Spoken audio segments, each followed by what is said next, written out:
Dear students, we have discussed the meaning and format of cash flow from operating activities in the previous video. In this video, we will discuss the meaning and objectives of cash flow from investing activities. What is cash flow from investing activities? Cash flow from investing activities are the cash flows from acquisition or purchase and disposal or sale of long-term assets, non-operating current assets and investments, which results in flow of cash. Long-term assets, non-operating current assets और investments के acquisition या disposal से जो cash flow generate हो उसको हम लोग बोलते हैं cash flow from investing activities. साधारण भाषा में long term assets, non operating current assets और इन्वेस्टमेंट्स के खरीद और बिक्री से जो कैश फ्लो जनरेट हो उसको हम लोग बोलते हैं cash flow from investing activities. तो इन्वेस्टिंग एक्टिविटीज़ से जो कैश का फ्लो होगा तो या तो कैश का इनफ्लो होगा या तो कैश का आउटफ्लो होगा। तो वैसा कौन कौन सा ट्रांजैक्शन है जिससे कि कैश का इनफ्लो होगा और कौन कौन सा ट्रांजैक्शन है जिससे कि कैश का आउटफ्लो होगा।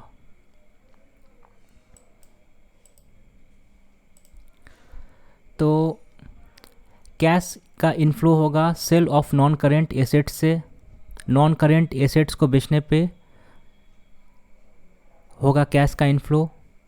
नॉन करेंट इन्वेस्टमेंट्स के सेल से भी कैश का इनफ्लो होगा। इंटरेस्ट रिसीव्ड ऑन डिबेंचर्स से भी कैश का इनफ्लो होगा और डिविडेंड रिसीव्ड ऑन शेयर से भी कैश का इनफ्लो होगा। तो ये जो चार ट्रांजैक्शन है इससे कैश का इनफ्लो होगा। ठीक इसी तरीके से कैश का आउटफ्लो होगा purchase of non current assets, purchase of non current investment और परचेज ऑफ गुडविल। तो non current assets, non current investments और गुडविल ये तीनों के जो खरीद से कैश का आउटफ्लो होगा। यहाँ पे एक वर्ड लिखा है कि फॉर कैश, तो कैश में अगर खरीद होगा तो ही होगा कैश का आउटफ्लो। और कैश के बदले कुछ काइंड अगर इशू हुआ हो जैसे बोनस शेयर या नॉर्मल शेयर या फिर किसी और एसेट्स के अगेंस्ट तो कैश का आउटफ्लो नहीं होगा। जैसे कोई नॉन करेंट एसेट्स को ख़रीदा गया शेयर इशू करके, ठीक है, तो कैश नहीं दिया गया, कैश के बदले शेयर इशू किया गया तो कैश का आउटफ्लो नहीं होगा। तो कैश में अगर कोई ट्रांजैक्शन हो तो ही कैश का आउटफ्लो होगा या इनफ्लो होगा।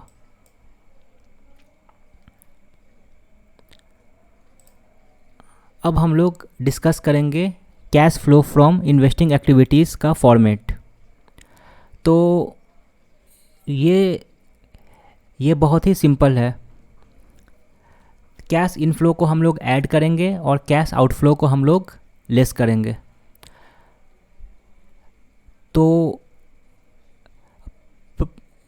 सबसे पहले हम लोग वैसे आइटम को लिखेंगे जिसको हम लोग को ऐड करना है।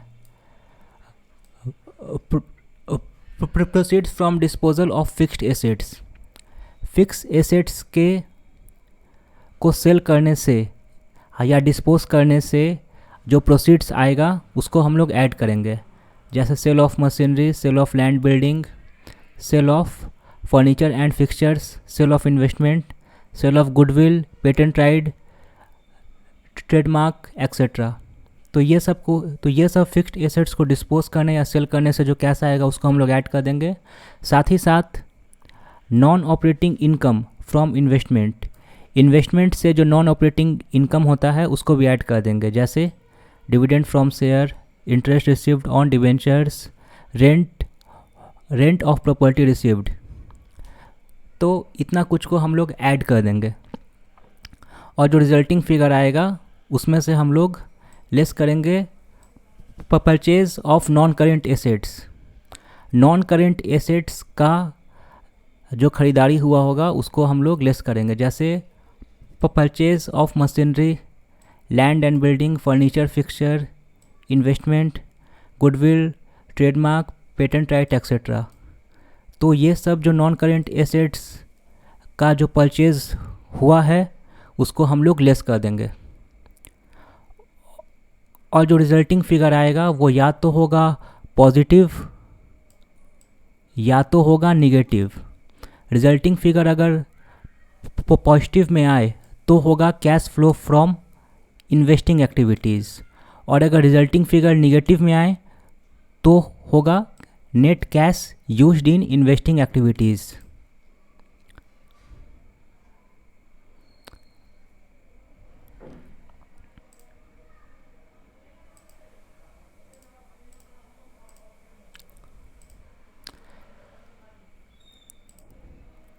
इस वीडियो को समझने में कोई भी प्रॉब्लम हो तो आप मुझे कॉल, मैसेज या ईमेल कर सकते हैं। Thank you.